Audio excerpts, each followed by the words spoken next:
Hi everyone, and welcome back to Cosmic Voice on this Wednesday evening.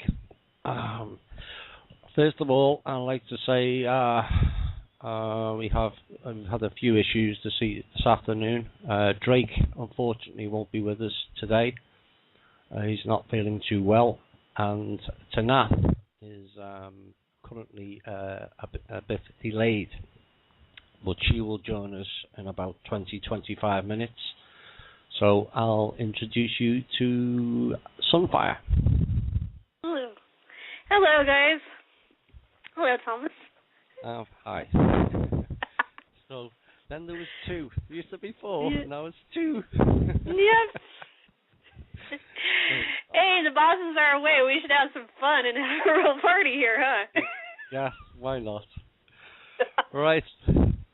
Shall we start with some questions, or do you want to have something to say first?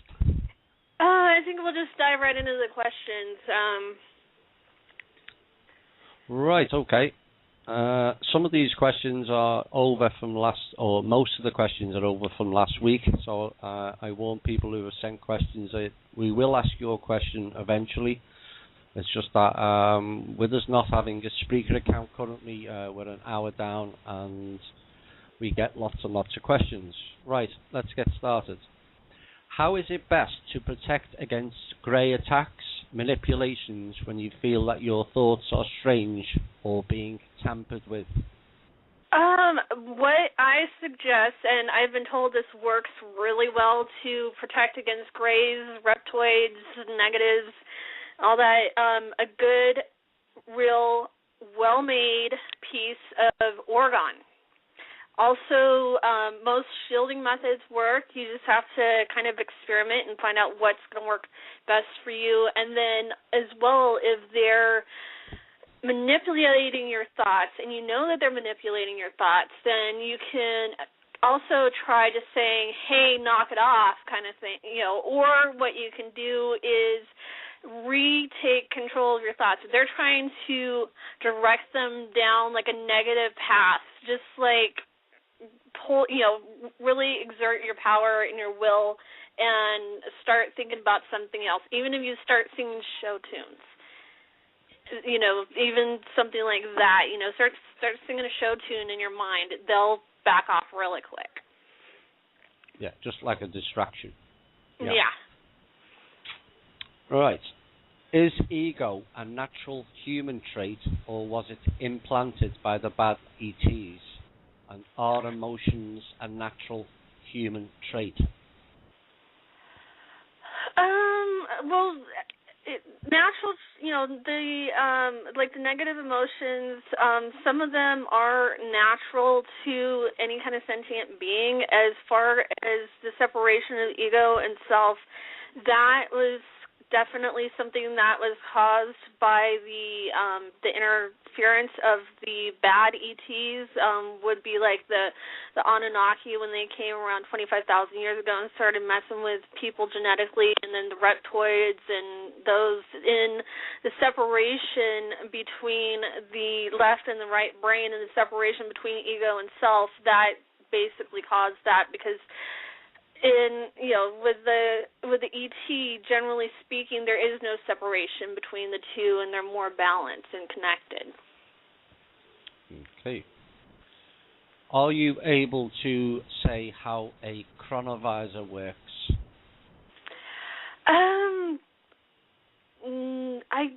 I'm really not that familiar with that technology. I know there's various visors and that kind of thing that have those kind of abilities. But I mean, as far as specifically a chronovisor, I'm not familiar with them. Okay. Right. Our sun used to be yellow back in the 1980s. Right now, it's so obvious that our sun is very white and bright. How do we know we are seeing our sun being white and bright is not due to the effect of chemtrails and HAARP destroying our atmosphere? Well, HAARP is basically, I would say, from what I've seen, that the chemtrails are dying off, and And HARP would not have the effects to cause that kind of a thing. What people are seeing is the sun being prepared for the transition to 4D, and it will become as I know Tolik and Tanath and I have been talking about this. Drake's been talking about this. It is transitioning to a blue-white star from a yellow-white star, and it's necessary for this to happen, for it to exist at the higher vibration of 40 and above, and it will not be causing any harm to the planet or anything like that. We're not going to, have to worry about it expanding in size or, any of those kind of things. I think if people have been paying attention that the solar flares have been dying off and that the sun itself is actually becoming more stable, and that is a product of it being prepared for the transition. Good. Right. This guy said he's got a few video security cams around his house and he keeps seeing orbs. Can you explain in some detail about these orbs? I would say most likely that the orbs are either spirits or they would be like the fairies or pixies or sprites, something like that. Generally speaking, if it's not a insect, then the next explanation would likely be for it to be the either spirits, because the orb is in the ball shape is the most easiest form for energy to take, or it would be fairies, fairies, sprites, pixies, something along those lines. Okay. How can lower consciousness people survive the transition to 4D? Should they elevate themselves in vibration before the transition? Anybody who's on the surface of the planet, when the planet goes 4D, will make the transition. Generally, with those that are not prepared, not ready, or in the sense that they have not completed all the lessons and things that they need to learn in 3D, those are the ones that on a soul level will be making the decision to go on to the biospheres and be transported to the new pristine 3D planet. And so as far as, surviving, that's, not going to be an issue. Right. Question for Tanath or Sunfire. Is there sentient life at any level on Jupiter's moon, Europa? Yeah. Right. Definitely in the hierarchies. I don't know if there is in 3D, but I do know on the hierarchies that the majority of the moons and the planets in the solar system are occupied. From my investigation, the Russian meteor was actually a large piece of a space weapon that was shot down by the Galactic Federation. Just before it hit the ground, it was shot down by a UFO. Is this info correct? If not, what really happened? Well, it definitely was an asteroid, and it definitely was shot down or made into smaller pieces by one of the Galactic Federation ships. I believe actually it was a Silver Legion ship, and it was broken into smaller pieces to lessen the impact of the asteroid hitting the surface of the planet. And it was one of those things where the bad guys, they pretty much, the only thing they can do is throw stones like a child, like a 2-year-old toddler in a temper tantrum. So what are they going to do? Throw stones. They can't do much else. Right, okay. If a parallel universe exists, does that mean that there are realities where Earth is already a fourth-dimensional planet, and other realities where the reptilians never landed here and started manipulating society? Yeah, there's plenty of alternate realities. There's plenty of alternate and parallel universes. So I would say, yeah, definitely there are those that exist, and also you would have various other timelines where other different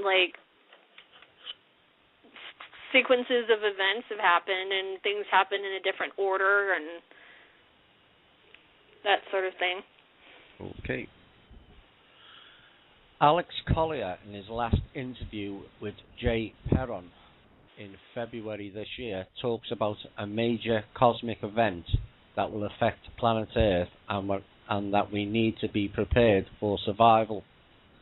Also, Tolek talks about the coastlines being hit hard. They talk about something coming towards Earth, and it will hit this month, August or October. Why are they saying these things? Is this fear porn? Go ahead. No, go on.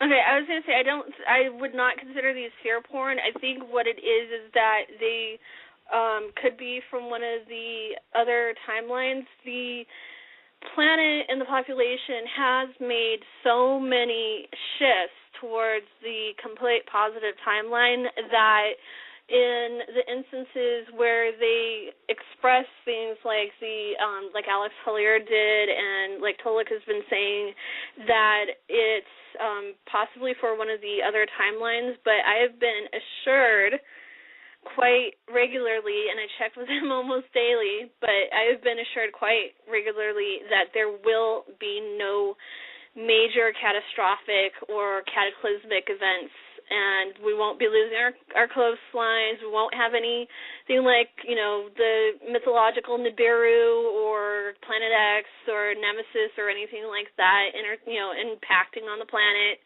It's going to be a fairly smooth transition. Yes, and even go ahead.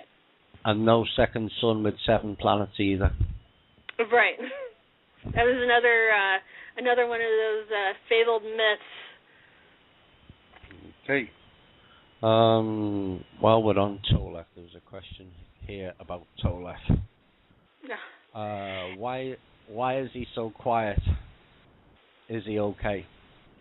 As far as I understand it, Tolek is absolutely fine. He's just very busy, and he said that he's not going to be doing any more interviews until he can announce the arrival of the Goodwill Ambassador team from the Andromeda Council. And he has been invited onto the show a couple of times, but, he doesn't want to do any more interviews until that time, so he knows the invitation is still open.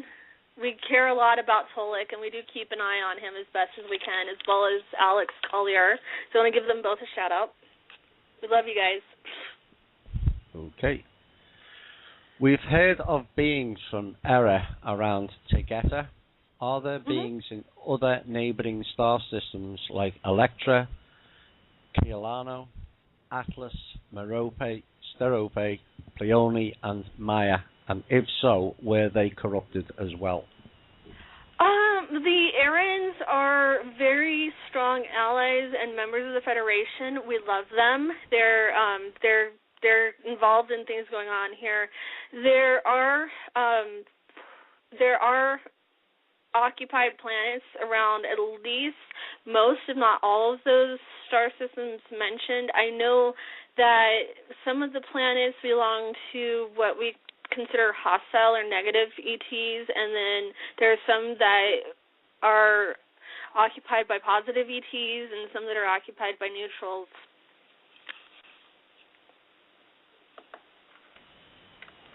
But just because somebody says they're a Pleiadian doesn't mean that they're positive. Yes, we've been hearing about that. Yeah. I think it needs to be said a million times, though, sometimes. Yeah, well, I think that's a lot to do with the Galactic Federation of Light, isn't it? All Galactic Federation of Lizards. Yeah.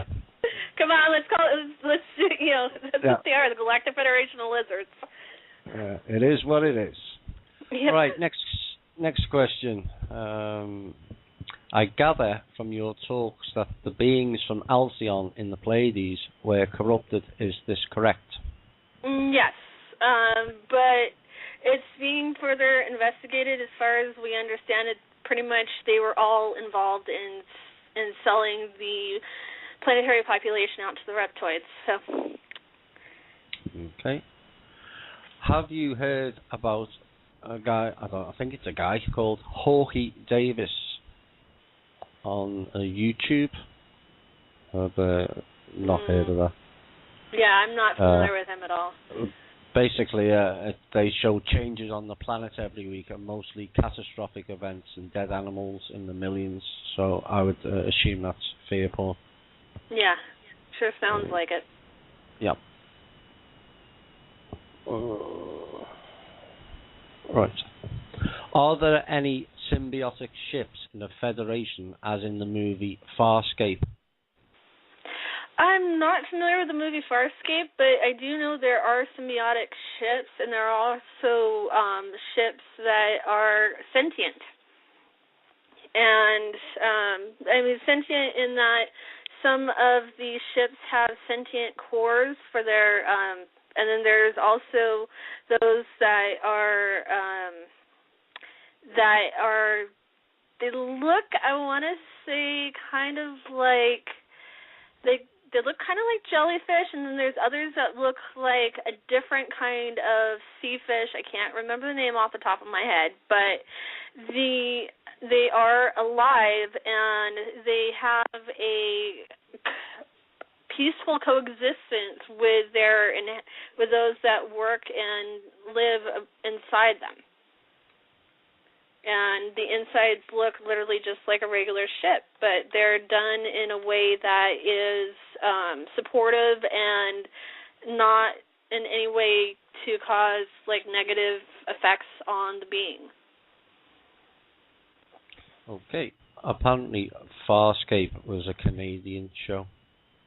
So, I've heard of the show, I just am not familiar with it. And I was trying to think of there was an episode of Star Trek The Next Generation where, I think in like the first or second season, where the guy goes in, finds one of these sentient beings that's a ship, and ends up becoming, being on the ship and actually like traveling with it. Okay. Can you give a basic overview of how a computer in the Galactic Federation of Planets is structured? So you're holographic and crystal-based. What I remember from my pre-incarnation and what I've been shown since is that basically you get these two things that, if you have like a desktop kind of thing, you get these two things that look like lava lamps. You set them a certain distance apart, turn them on, and there's your computer. And then the rest basically end up looking very much like what is displayed on Star Trek, and not, slightly more futuristic. Okay. We have only 6 months until the ascension date Tolek talks about, yet it seems much needs to happen in terms of ET visitations and advertisement regarding the potential exodus off-planet for those wanting to remain in 3D. In your estimation, how much time will the ETs need between their initial visitations and the exodus of great numbers of people off-planet? I am not so solid on the date of January. I think it will happen sometime between fall of this year, spring of next. And from what I understand, they have all the time that they're going to need. I don't know. A lot of people seem to be asking, it may come up later on, how we are going to be informed as such. I think a lot of people are under the illusion that it's going to be through the TV and radio, but it's also, by my understanding, it's on a soul level as well. Is that correct? Mm-hmm. Yeah, definitely.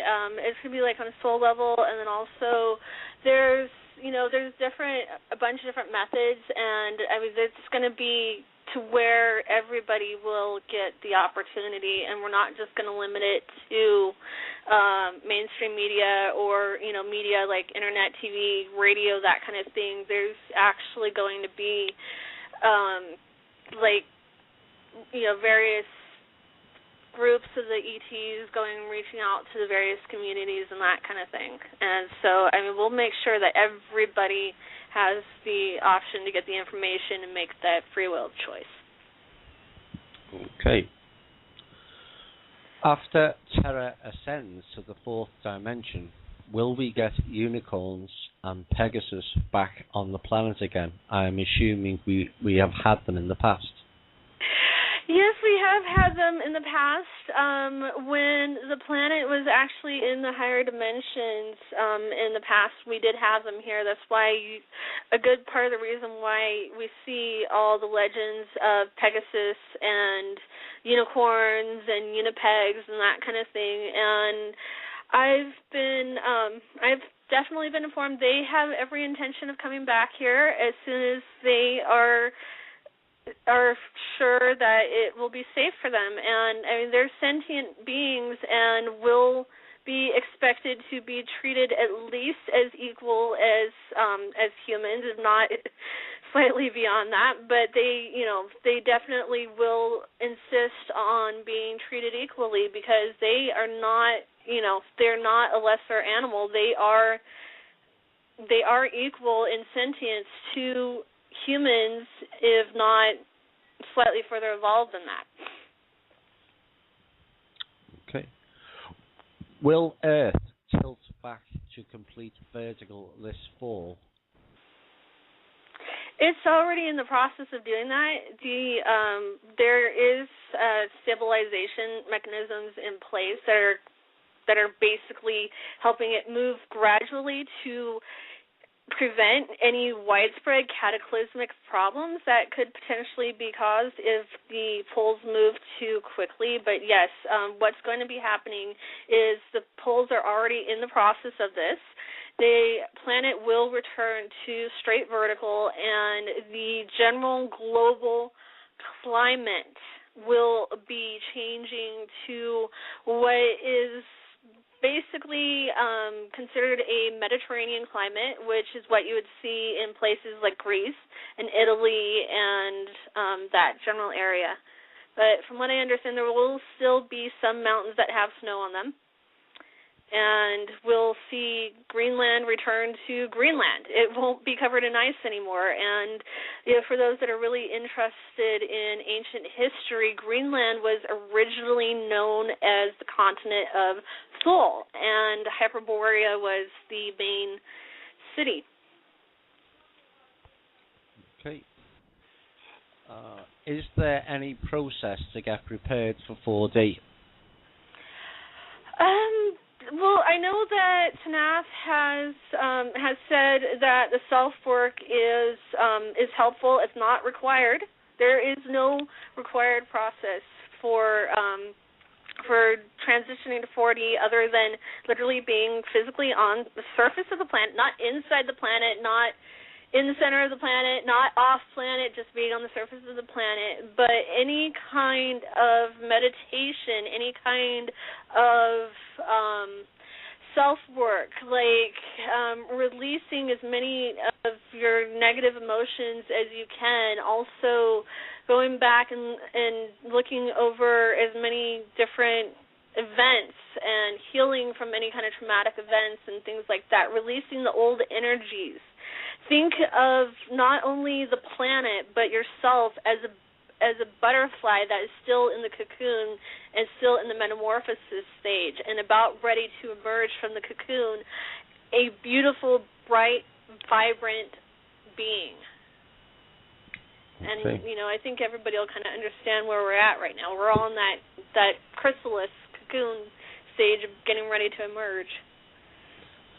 Would this explain why so many are suddenly experiencing very lucid dreams and astral travel? I would say, yeah, it's probably that's a big thing, is that with all the influx of energies and stuff, it's clearing away what what was preventing it, and then also with people's natural vibrations raising, they're being able to obtain those, obtain those abilities. Okay. Right. What will happen when the ETs start to land? What is the chain of command in the military and also the police forces that will cause them to stand down and not treat the ETs as hostile forces? That is being handled through diplomatic channels. I can't discuss it at this time. Okay. Just there's more portions of it. From which point in the leadership will command be given to allow the ETs full reign? Will that be the case, that the ETs have full reign over command? Well, they'll, like I said, I really can't discuss it at this time. I know it's all being handled through diplomatic channels, so. Right. Okay. But I'm assured that there won't be any problems with the police and military or anything like that in regards to the visitations. Right. What or who is Gaia? I read from Wiki that Gaia was a goddess, creator and giver of birth to the earth and all of the universe. Is that correct? Well, there is Gaia the Titan, who was a very positive Titaness, and she was, I know she was involved in the birth of the original Titans and was partially involved in some of the creation of various planets, solar systems, that kind of thing. And then most people know Gaia as the soul spirit for the planet, but the real name of the soul spirit for the planet is Mita, and but most people still, only know her as Gaia or Mother Earth, and from what I understand, she's perfectly comfortable with people calling her Gaia, people calling her Mita, people calling her Terra, any one of the above. For the benefit of people who've never heard that before, can you spell Mita? Yes, Mita is M-I-T-A. Thank you. Is there also such deities as Uranus and Zeus, gods from Greek mythology? Yes, they are. I know Uranus exists, and I know Zeus is real, and all of the Olympians and a good majority of the gods, goddesses, titans, all those beings are very much real beings. Some of them across history are the same being, just like a different race or a different region will have a different name for them. There's a lot of the Greek, Roman, and Norse gods that are the exact same beings. They are just different names. Some of the Egyptian ones carry over into Greece and Ireland. And I know in my research that there's been a lot of different aspects of one god will be attributed to another and attributed to another, and sometimes you've got like three different gods that have attributes of the real being, just kind of spread across them because of the way history was taken down at the time. But yes, all the gods and titans are real. Good. No. Will we be meeting them? I think there will be, quite likely, yes, there will be some of them that'll be coming down to the planet, but they don't want to be worshipped. They, yes. They really, more than anything, they want to be treated as equals they see themselves as. All of the ET, the positives and neutrals, the gods that I've spoken to, and all of them, they are very much emphasizing that they want to be seen and treated as equals. They don't want to be worshipped. They don't want to be treated as saviors. They don't want to be treated as gods, even if they are one.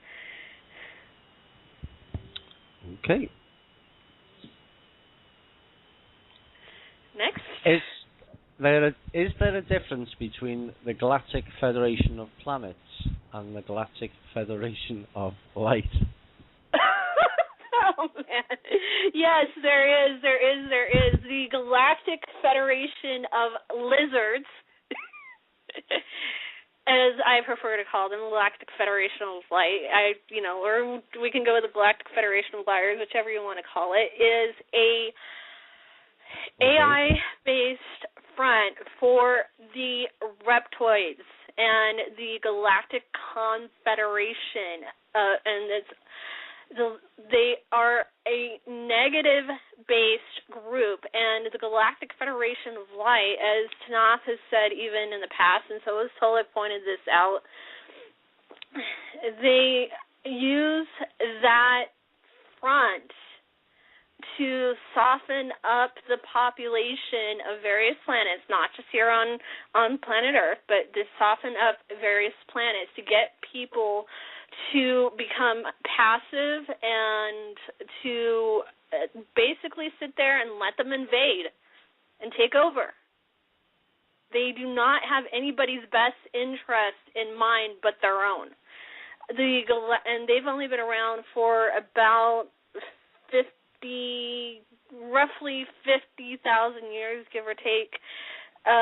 The Galactic Federation of Planets, the group or organization that I am a diplomat for, has been around for about roughly 4 billion years and is the main organization here in the Milky Way, collective of positives, neutrals, and non-regressive negatives. Now, that's where I'm trying to put the emphasis, is that those like the reptoids, the hydras, the Draco, the ones behind the Galactic Federation of Light, they are considered regressives because their methods, their way of living, everything basically causes them to regress in an evolutionary basis.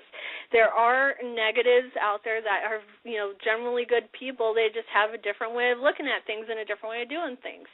And the Galactic Federation of Planets is a galactic organization, and we've basically been trying to get the Galactic Federation of Light to stop using the name. The head of the Galactic Federation of Planets has told them a dozen times, stop. But, it seems that, they just don't want to listen. No, they don't. And the Galactic Federation of Planets is very, you could say that the Star Trek is based on various groups from the Galactic Federation of Planets. Right. Did the U.S. invade Iraq because of the Stargate that is supposedly there? There is a Stargate in Iraq, and I know there's a Stargate in Iran. I would say that it was actually more than just that specific thing involved. There's there's generally multiple reasons for anything the Cabal does. That was definitely multiple reasons for the invasion of Iraq also. Yes, there was one in, from what I have heard, in Afghanistan as well. Mm-hmm. And also that area, Iraq, Iran, Afghanistan, it's the seat of the Sumerian culture, and in the Cabal's bid to control history and make people, only know and believe what they write, they tend to gather up as many of the artifacts and hide away as many of the artifacts that would otherwise not fit within their written time frame. Okay. Was there or is there a Stargate or portal off the coast of Yemen? Yeah. There's a Seagate off the coast of Yemen. There's Seagates in multiple places, including Bermuda. The Bermuda Triangle, guys, is a Seagate. And the seal in it is fracturing and has been for a while, and there's various energies that are getting through. It's unstable, and that is why there are so many time and space anomalies in the Bermuda Triangle. It's because of a malfunctioning Seagate. Has that also got something to do with the crystal pyramid that's been found there? There's crystal pyramids in multiple places around the planet, and I would say that's definitely part of it. Okay. Are you familiar with the Hollow Earth Network? They keep up on nearly everything that is going on. They seem to have a different perspective on future events, but there are some similarities. What is your take on their information? From what I understand, the Hollow Earth Network are still based on information that's fed to them via AIs, including ones like I believe one of them is Zora. That is a reptoid AI. So, I would say just take it with a grain of salt. And from what I understand, the interior of the Earth as well as the subterranean areas have been completely cleared out at the request of Gaia.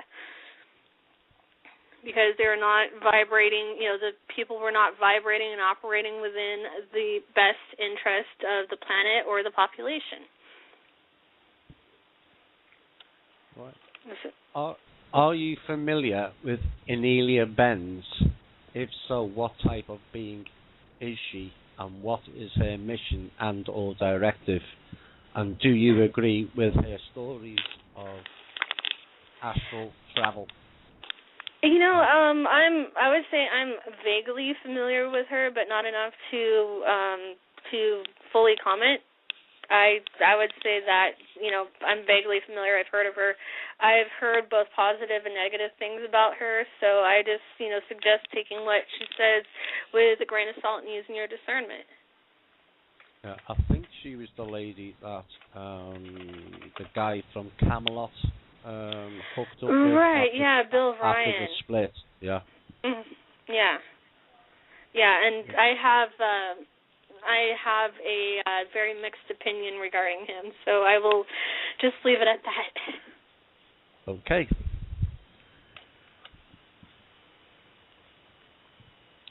Is there a litmus test to go from 3D to 4D, or is it simply a free will choice?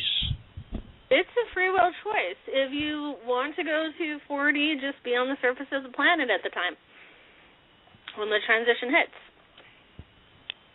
That's it. That's simple. Yeah. Yeah. Stan Romanek has been abducted for many years. Is this still being allowed at this time by our government and or the Silver Legion, Andromeda Council, or Galactic Federation of Planets? As far as the government, I don't think they are doing anything to prevent it. They were the ones that signed the contracts with the treaties with the bad guys to permit it in the first place. As far as what the Silver Legion, Andromeda Council, and Galactic Federation of Planets is doing is we are working to the best of our efforts to prevent as many of the abductions as possible, but, we can't be in all places at all times. And, priorities have their, have their different levels, and, so we try to prioritize as best as we can. And like I said, we are making the best efforts possible to prevent as many of the abductions as possible, but, the nature of those things is that we can't stop all of them at the moment, but we are working on it. Okay. Is my lab still in operation, or has that been closed down? As far as I understand, it is still in operation, but it will be closed down, much like everything else that is in any way bad or will potentially have negative effects on the population. Good. What size are the replicators? Can it replicate anything or just certain things? They can replicate anything that's programmed into them. There's multiple different sizes. There is the what we call the personal or travel size, which is about the size of an average backpack and weighs about 20 to 22 pounds. And then there is the ones that are usually placed either in what we call our restaurants or like private quarters or houses or that kind of thing. And for those sizes, just look up any episode of Star Trek Deep Space Nine, Star Trek Voyager, Star Trek The Next Generation. You can get a good idea there. And then there are industrial sized ones, which are usually used for houses and and that sort of thing. And then we have the big space dock and spaceship yard ones that build spaceships anywhere from a scout craft up to a planet sized. Okay. So they vary in different sizes, depending on the purpose and use for them. What is the source of what is the timeline for the release of the replicators? Will it be before, during, or after the landings?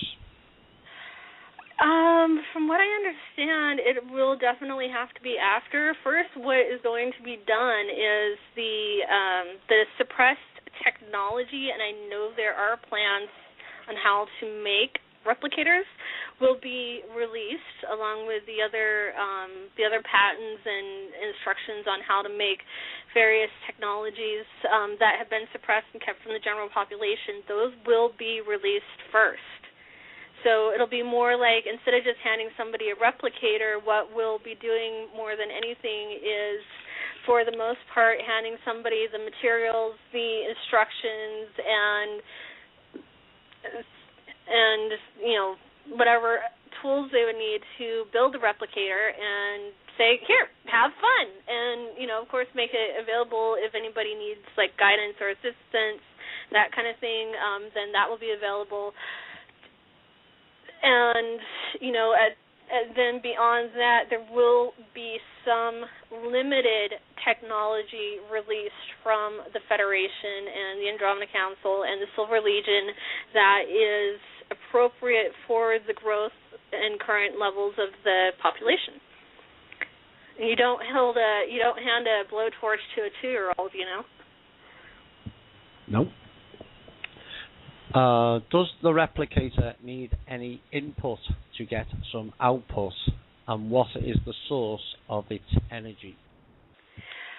The ones that I'm familiar with that we use in the Federation, and I believe it's similar to the ones that are used in the Andromeda Council, are crystal-based power. And I believe the Silver Legion ones are very similar. They've adopted a lot of the Galactic Federation of Planets technologies, and they are crystal-based. And the power sources, they last roughly several thousands of years.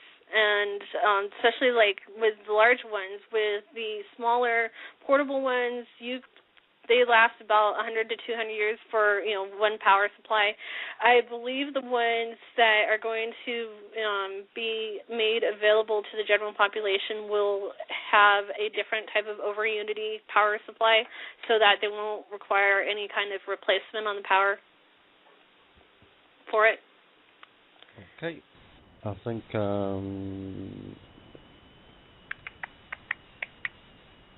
right. Sorry about that. Tanath is about to join us, so I'm just checking for the number. Okay. On previous shows, you asserted that the dinosaurs were not reptiles. The Merriam-Webster dictionary defines them as reptiles. So, what manner of species were they? And are dinosaurs inhabiting other planets at this time? There are dinosaurs inhabiting other planets at this time. They are dinoids. They're not reptiles. Right. Okay. They are dinosaurs. They're closer. There are some species that are closer in relation to birds. If you guys look on the evolutionary process and between what we currently have as birds and what the dinosaurs were, and there are some species that have been found recently that look like a cross between dinosaurs and birds, and you will see the relation between them.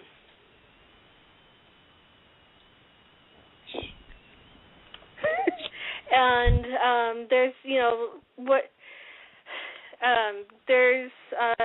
I know a lot of what we have from modern chickens and that kind of thing are closely related to the dinosaurs as well. And there's a lot of what was determined to be prehistoric creatures are being reintroduced via the aquatic species that are part of the Federation, and we have other land animals that are being reintroduced. I know a lot of people have been asking about all the massive bird die-offs, the bees, that kind of thing. What it is they're just transitioning to 40 ahead of the general population. Okay.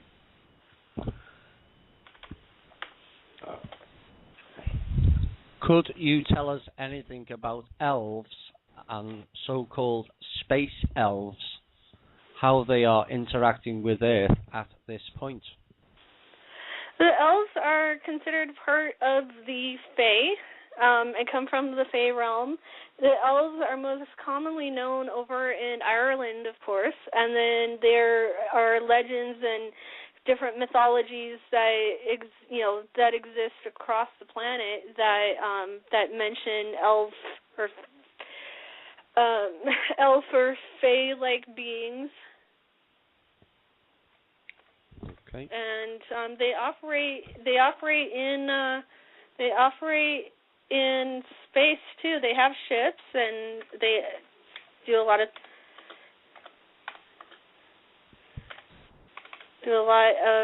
they're currently involved in the liberation forces. I know that. We have fae, we've got elves, we've got fairies, we've got pixies, we've got minotaurs. Oh, the full gamut then. Yeah, the whole gamut. What is the most advanced civilization in our galaxy, and if you know in other galaxies that you have encountered? Oh my goodness. Go ahead. That one for Tanath. No, right. I think... What's the most advanced civilization in our galaxy, and if you know any other galaxies that you've encountered, the most advanced civilization? I think, as far as I know, there are super advanced civilizations and planets, populated planets across all galaxies. I wouldn't say that one, that there's one specifically that's more, that's the most advanced in the entire universe. Some of the more advanced ones would be in the 11D and 12D, which is the universal cap for this universe. Right, okay. It's near the top of the hour. I'm going to locate Tanath now, so we're going to go into some music for 5-10 minutes while we locate Tanath. This next song I'm going to dedicate to Luna Lisa Doherty. I hope you enjoy it.